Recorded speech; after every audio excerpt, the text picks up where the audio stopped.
Overcoming Fear, written by Sister Linda Scalero, read by Sister Ruth Gailey. Fear crept into my daily work routine, and I must be honest, I allowed it to get the best of me.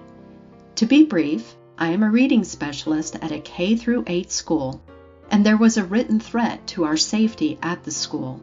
Police were present for about 4 days. I thought of all the what-ifs. I strategized an exit plan. I thought of writing goodbye letters to my daughters. I placed my car keys in my pocket for a great escape, etc. This girl can worry. Then, as I was driving home one day, I heard a speaker on the radio address the following 3 points of what to do when going through a trial. Number 1, let God's voice be the loudest. Check. I let the enemy overtake the most important voice, the Lord's. Number 2, don't play out every worst-case scenario. Don't get into what-ifs. Check. I thought of every what-if and even planned for them in my mind. Number 3, God is more powerful than the fire. He has authority over all. He is not absent or powerless. I never doubted God's power, but being fearful demonstrated a lack of trust on my part. Hearing these 3 points helped me to overcome my fear.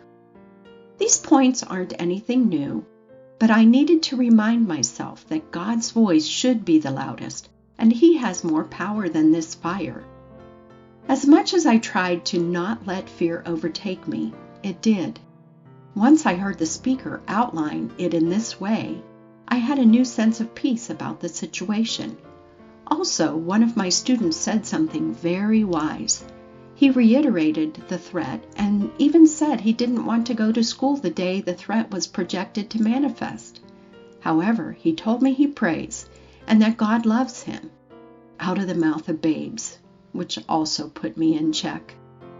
Fast forward a few weeks later, a lockdown took place because of danger in the area, and my response was much calmer. I didn't let the enemy's voice become louder, didn't think of all the what-ifs, but focused on the students I had in my care.